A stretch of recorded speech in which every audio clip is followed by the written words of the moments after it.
Picture this. You're 12 years old.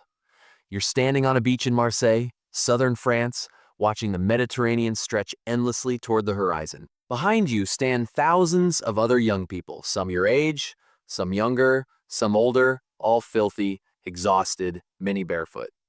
You've walked for weeks through the summer heat. You've begged for food in every town. You've watched companions collapse from thirst and hunger. You were promised the sea would part. It was supposed to split open like the Red Sea did for Moses. God was supposed to make a path for you to walk to Jerusalem. The water doesn't move. The waves lap against the shore, indifferent. Someone starts crying, then another. Within minutes, the sound of weeping spreads through the crowd like contagion. You don't understand. The shepherd boy said God told him this would work. He said you were chosen. He said your innocence would accomplish what armed knights could not. The sea doesn't care about your faith. And standing on the docks behind you are merchants with ships, men watching this crowd of desperate, stranded children with calculating eyes. This isn't mythology. This is documented history.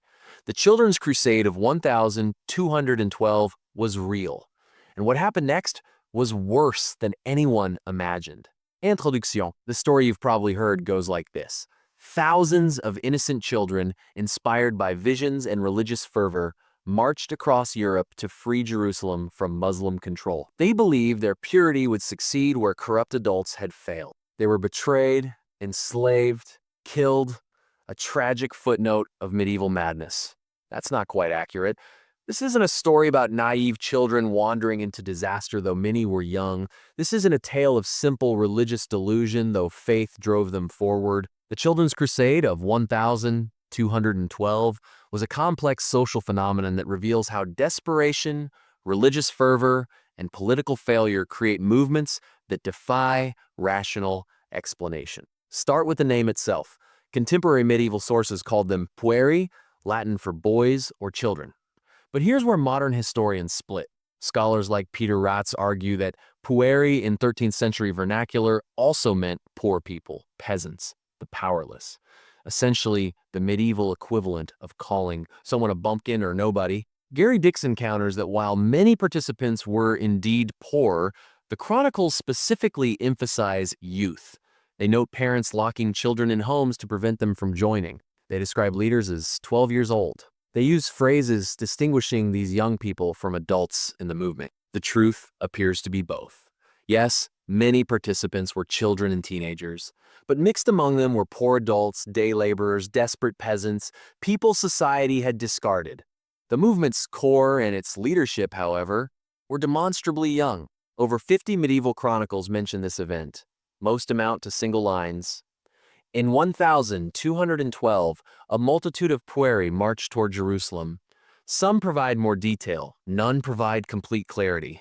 The historical record is fragmentary, contradictory, frustrating, but certain facts are verifiable. In summer 1212, two separate movements erupted almost simultaneously, one in northern France, one in western Germany.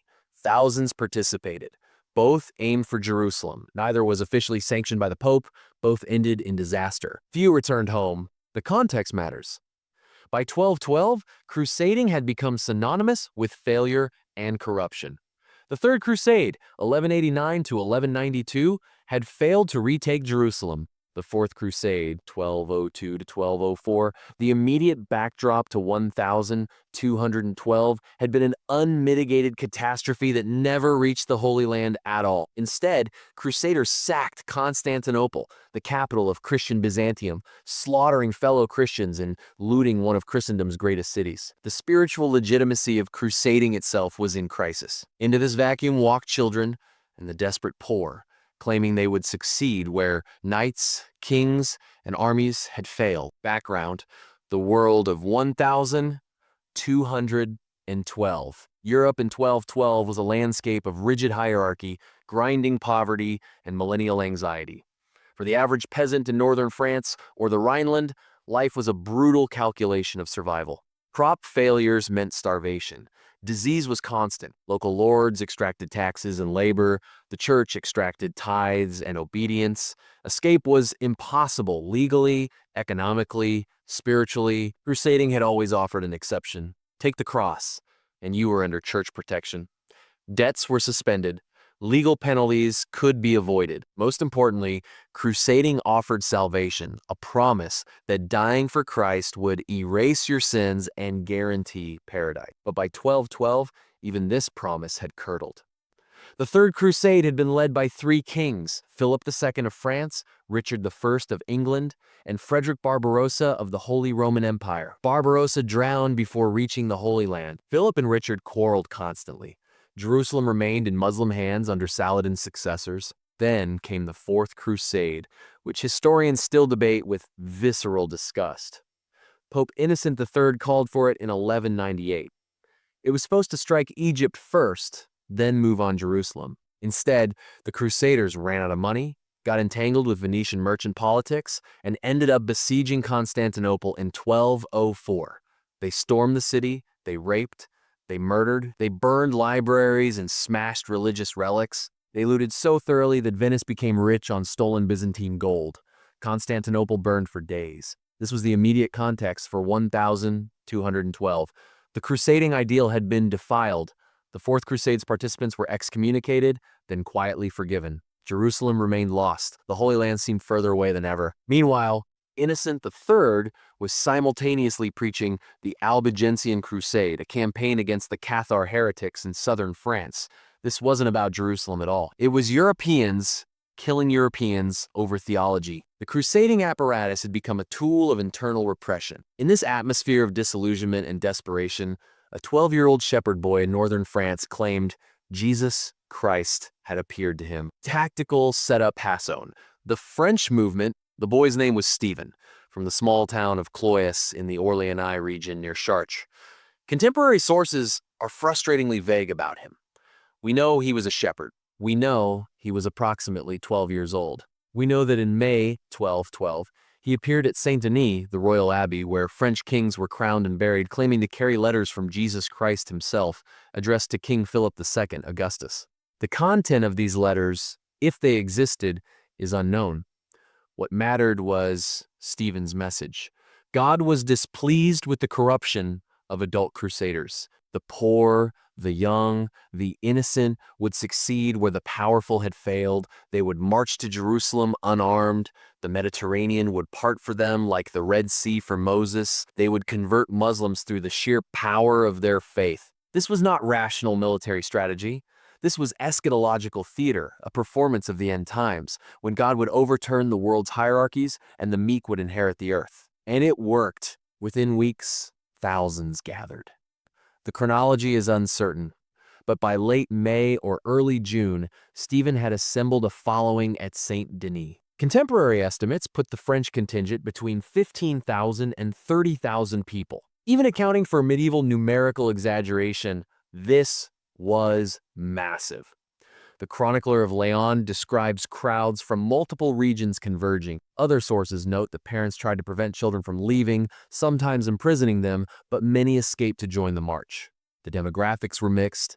Certainly there were children, boys and girls, as young as 8 or 10, but also teenagers, young adults, and a significant number of poor laborers and peasants, urban and rural poor both. Some sources mention priests and monks joining. Women and girls participated, though medieval chronicles typically ignore female participants unless commenting on moral corruption. King Philip II's response was swift and clear.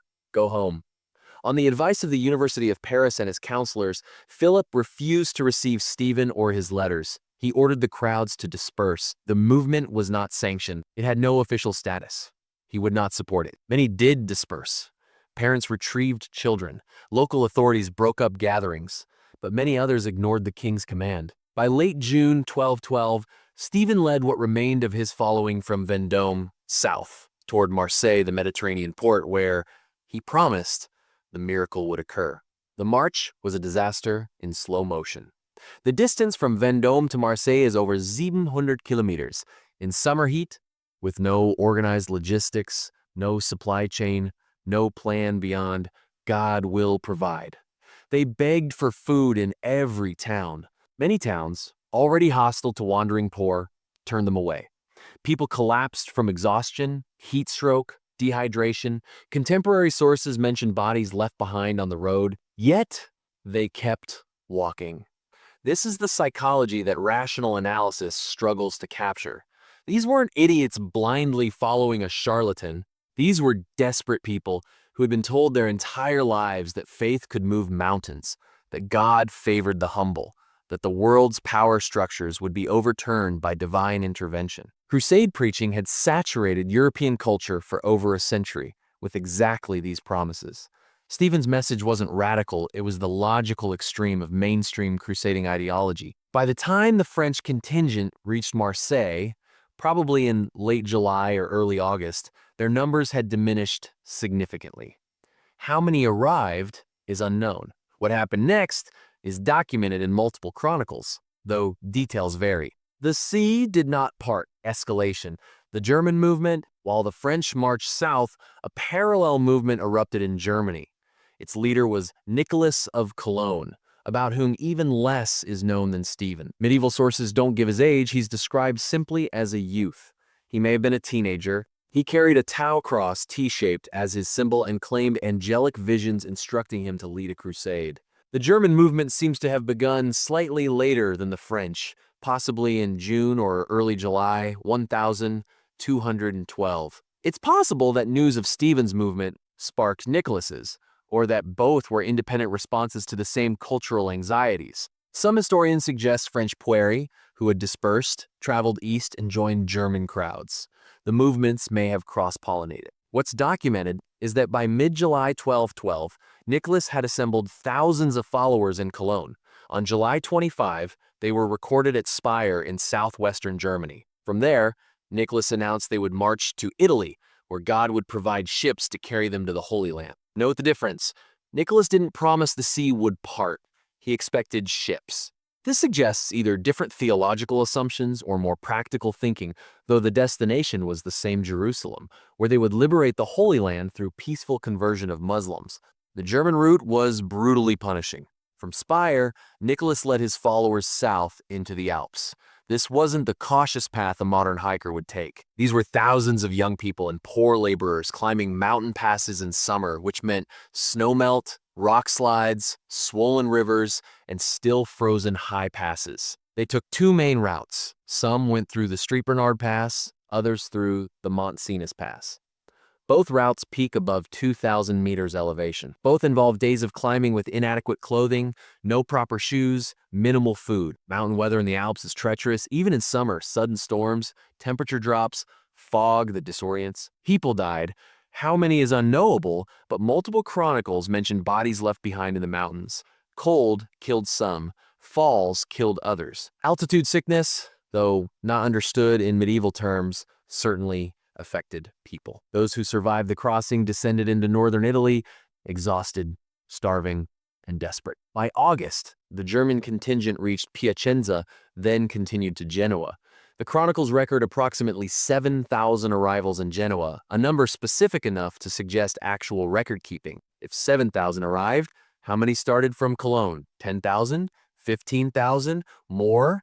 The mathematics of attrition were merciless. At Genoa, Nicholas made his promised miracle. God would provide ships. Genoa's response was complex.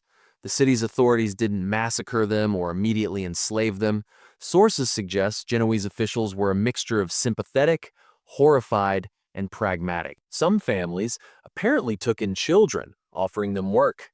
Genoa was a thriving maritime power that needed labor, dock workers, servants, apprentices. Contemporary sources suggest many of the German youth simply stayed, absorbed into the city's economy. Some sources indicate local authorities facilitated dispersal to other Italian cities with similar labor needs, but no ships to Jerusalem were provided. The sea did not part. No miracle occurred. Some of the German Pueri traveled to Rome seeking papal intervention. They wanted Pope Innocent III to either provide ships or nullify their crusading vows. The Pope's response is documented. He praised their enthusiasm but told them they were too young, their vows were not binding, and they should go home. Innocent III had called the Fourth Crusade. He had watched it devolve into the sack of Constantinople. He was not about to sanction another disaster, especially one led by children. A few German participants apparently reached Ancona and Brindisi, other port cities still seeking passage east. None are known to have reached the Holy Land. By autumn 1212, both movements had collapsed. Winter would finish the dispersal. Human cost interlude. The disappeared. Now we confront the most difficult part. What actually happened to them? The chronicles agree on one thing. Few returned home. This is corroborated by multiple sources across different regions. The Chronicle of Leon notes that few were seen again in their homelands. The Annals of Marbach record that most perished or were lost. Other sources use passive language. They did not return. They were dispersed. They vanished.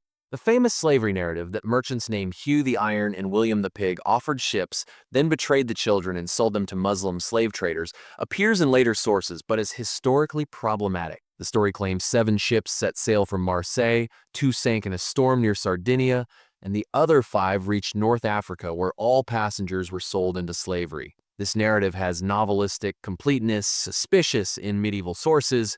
Gary Dixon and other historians note it appears in chronicles written decades after 1212, incorporating legendary elements common to hagiography. Did some participants end up enslaved? Possibly. Muslim slave markets did deal in European captives. Unscrupulous merchants did exist. But the neat story of villains with nicknames betraying innocent children is likely later embellishment. The more mundane reality is probably worse because it's so dispersed and final. Examine the evidence. Death from exposure and starvation. This is certain. The march from Vendôme to Marseille in summer heat killed people. The Alps crossing killed people. Contemporary chronicles mention bodies. Medieval people were accustomed to seeing death. They wouldn't record it unless it was excessive. Absorption into Italian cities. The Genoa sources suggest many German youth stayed. Italian cities offered opportunities the Rhineland did not: paid labor, apprenticeships, urban anonymity. For a peasant boy from a village near Cologne, working in Genoa's docks might have seemed better than returning to a father's wrath. Disappearing into cities is a form of death to your family. You're gone forever. Sexual exploitation and trafficking. The chronicles avoid this topic because medieval chroniclers were monks writing for elite audiences. But when thousands of young people, especially young women and girls, become stranded far from home with no resources, predation is inevitable. Medieval Europe had prostitution networks, slave trading, and plenty of men willing to exploit vulnerability. The chronicle's silence doesn't mean it didn't happen. Death from disease. The march itself was a disease vector. Thousands of unwashed bodies, contaminated water, close contact, weakened immune systems from malnutrition. Dysentery alone likely killed hundreds. Typhus, tuberculosis, and other communicable diseases thrived in exactly these conditions. Abandonment in unfamiliar places. Imagine being 11 years old, alone in Marseille, unable to speak the local dialect, with no money and no idea how to return home. You're 700 kilometers from your village. You have no map, no resources, no network. What do? Some begged, some stole.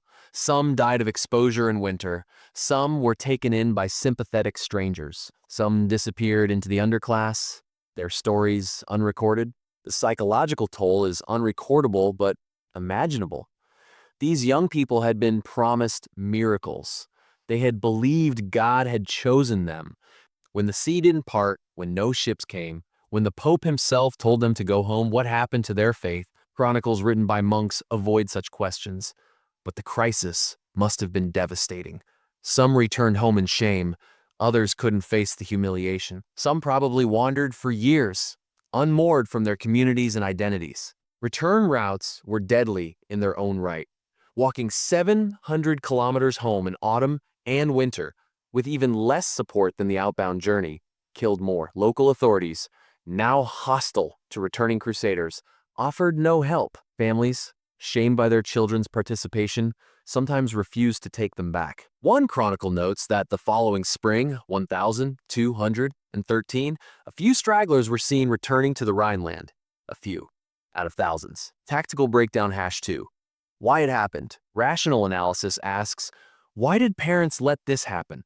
Why did thousands believe in sea-parting miracles? Why didn't authorities stop it earlier? The answer lies in understanding medieval psychology and social structure. First, Crusading theology had conditioned Europeans to expect miraculous intervention. For over a century, preachers had proclaimed that God would aid righteous crusaders, that faith could achieve the impossible, that the pure would triumph over the powerful. The First Crusade had succeeded against overwhelming odds, which medieval Christians interpreted as divine favor, not luck and logistics. If armed knights could take Jerusalem with God's help, why couldn't unarmed children? Second, the concept of childhood was different.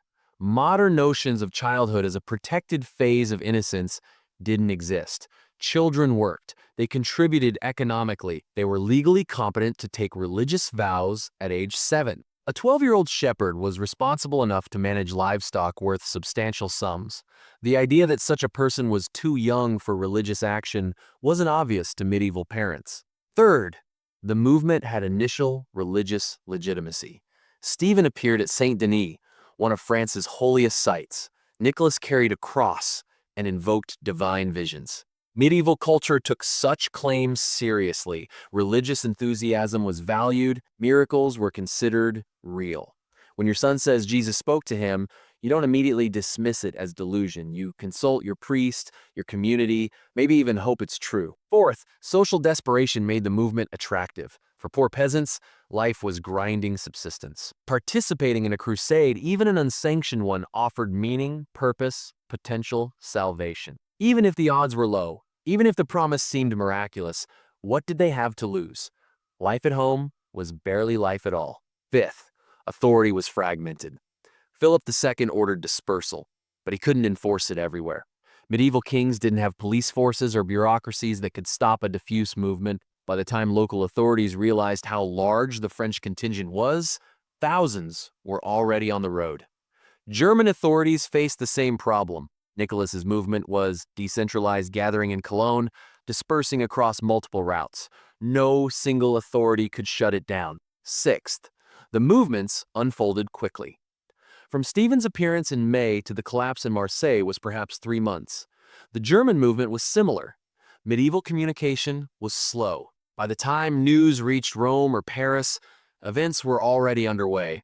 This wasn't a slow-building campaign authorities could preempt. It was sudden, explosive, and over before systematic response was possible. Seventh, class dynamics mattered. The pueri were nobodies, shepherds, laborers, peasant children. Elite chroniclers recorded them because the movement was unusual, but authorities didn't panic over poor people marching south. If noble sons had been involved, reaction would have been swift and forceful. But poor children wandering off? Tragic, perhaps, but not a threat to social order. This combination, religious conditioning, social desperation, weak authority, rapid timeline, class indifference created conditions where rational evaluation broke down. Each individual decision makes sense. A parent letting a child go, hoping for God's miracle. A young person joining friends, seeking meaning. A priest offering blessings, moved by enthusiasm. Authorities waiting for the movement to collapse on its own. None intended disaster. None could see the systemic trajectory. Each small decision compounded into catastrophe. Climax. The end, by September 1212, both movements had effectively ended. In Marseille, the French contingent dispersed after the sea refused to part. Some turned back north immediately, others lingered, hoping. Still others moved along the coast seeking ships. The specific chronology is lost, but the outcome is clear. No organized group reached the Holy Land from France. In Genoa and other Italian cities, the German pueri either integrated into local economies, attempted journeys to Rome, or began the long trudge back over the Alps. Winter was coming. The return journey would be even deadlier than the arrival. Of Stephen of Cloyes, no reliable record exists after Marseille. He simply vanishes from history. Some later legends claim he was sold into slavery. Others suggest he returned home in shame. The truth is unknown. The chroniclers stop caring. Nicholas of Cologne also disappears from the record after the Italian phase. Some sources claim he reached Rome and received papal absolution for his vow. Others suggest he died returning home. Again, the chronicles lose interest once the movement fails. Pope Innocent III, watching from Rome, drew his own conclusions. In 1213, he called for what would become the Fifth Crusade, But he was more careful this time, more emphasis on proper military organization, less on miraculous expectations. The Children's Crusade had demonstrated that enthusiasm alone was insufficient. For the families left behind, the aftermath was grief without closure. Your son left in June. By December, he hasn't returned. Is he dead? Enslaved? Living in Italy? You'll never know. Medieval communication offered no answers. No bodies returned. No letters arrived. Just absence. For the survivors, the aftermath was stigma and silence. If you returned, you faced mockery, you believed the sea would part, and it didn't. You were duped by a shepherd boy. Your faith was stupid. Better not speak of it. Better to forget. The chronicles record this silence. After 1212, references to the Children's Crusade become brief and dismissive. It was an aberration, a cautionary tale, a moment of mass delusion best forgotten. Aftermath, the reckoning. Quantifying the human cost is impossible with precision. Contemporary sources offer ranges, 15,000 to 30,000 inches the French movement, at least 7,000 reached Genoa from Germany, suggesting 10,000 to 15,000 started. Total participants, possibly 25,000 to 45,000 people, though some estimates go higher. How many died? One later source claims fewer than 1/3 of 50,000 ever returned home, suggesting at least 35,000 casualties, but this source is unreliable. More conservative estimates suggest thousands dead from exposure, starvation, and disease. Thousands more absorbed into Italian labor markets, effectively vanished. Perhaps a few hundred enslaved, a few thousand returned home. The mathematics of disappearance. If 30,000 participated and 5,000 returned, that's 25,000 gone. If 45,000 participated and 10,000 returned, that's 35,000 gone. The exact number is irrecoverable. What's certain is that most who left didn't come back. Legal consequences were minimal because the movements had no official status. No one was prosecuted for leading it. Stephen and Nicholas weren't heretics or rebels, just young people who claimed visions. The church absolved those who took vows, recognizing they were not legally binding for children under 14. Parents had no legal recourse against anyone their children had left voluntarily. Pursuing religious goals, the church officially endorsed crusading through unofficially sanctioned means. The social consequence was suspicion of popular religious movement. For the next several decades, church authorities cracked down on unauthorized preachers, unlicensed prophets, and spontaneous spiritual movement. The Children's Crusade became a cautionary example of what happens when religious enthusiasm escapes institutional control. The psychological consequence for survivors was permanent. You spent your life haunted by that summer when you believed God would part the sea. You marched 700 kilometers. You watched friends die. You stood on a beach and realized no miracle was coming. You returned home empty-handed. That doesn't leave you. It shapes your relationship with faith, authority, promises, and hope. Did anyone benefit? Italian cities gained cheap labor. Merchants in port towns likely profited from stranded, desperate travelers willing to work for food. But there was no orchestrated conspiracy, just opportunistic exploitation of a humanitarian disaster. One documented case exists of formal record. In 1220, Pope Honorius III granted absolution to a poor student named Otto, who had taken a crusader's vow during the Children's Crusade. Otto had petitioned for release from his vow. The Pope granted it, noting a multitude of other pueri had done the same. This suggests at least some survivors sought formal closure from the church. What didn't happen? There was no mass enslavement operation that we can document. The merchants Hugh the Iron and William the Pig appear in later chronicles and may be entirely legendary. The Seven Ships to Tunisia story has the structure of myth tidy, complete with clear villains. Real history is messier. Legacy. What it changed, the immediate impact of the Children's Crusade on crusading policy was significant. When Innocent III called the Fifth Crusade 1217 to 1221, he mandated stricter organization. Crusaders had to be adults. They needed clear leadership. They required financial support and logistical planning. The Fifth Crusade wasn't more successful. It failed to take Egypt and accomplished little, but it was more controlled. The Children's Crusade also shifted theological emphasis. Preachers after 1212 were more cautious about promising miracles. The language of crusading became less eschatological, less focused on divine intervention, more on military pragmatism. You still fought for God, but you also needed supplies, strategy, and realistic goals. Culturally, the Children's Crusade became a legend almost immediately. Later, medieval writers embellished it with tragic romance, innocent children betrayed by evil adults, pure faith corrupted by worldly greed. This wasn't accurate, but it served pedagogical purposes. Beware false prophets. Trust established authority. Don't let enthusiasm override reason. By the Renaissance, the Children's Crusade had become a cautionary tale about the dangers of fanaticism. Enlightenment writers used it to critique medieval superstition and religious enthusiasm. Modern interpretations have varied from viewing it as proto-labor migration, Gary Dixon, to failed social protest, earlier historians, to simply a religious movement that went wrong. The event's historiography reveals how each era projects its concerns onto the past. Medieval writers saw divine judgment. Enlightenment thinkers saw superstition. Marxist historians saw class struggle. Modern scholars see complex social dynamics involving religion, poverty, youth, culture, and failed institutions. What the Children's Crusade did not change. Jerusalem remained under Muslim control. The crusading movement continued for another century before finally collapsing. European attitudes toward the poor and marginalized didn't improve. The institutional church didn't reform its practices meaningfully. What it did demonstrate, popular religious movements could mobilize thousands quickly. The gap between crusading ideology and crusading reality was enormous. Medieval society's safety nets for vulnerable populations were essentially non-existent. And once a mass movement began, even powerful authorities struggled to stop it. The Children's Crusade was not the first or last time religious enthusiasm created disaster, but it was among the most visible. It exposed the contradictions at the heart of crusading culture.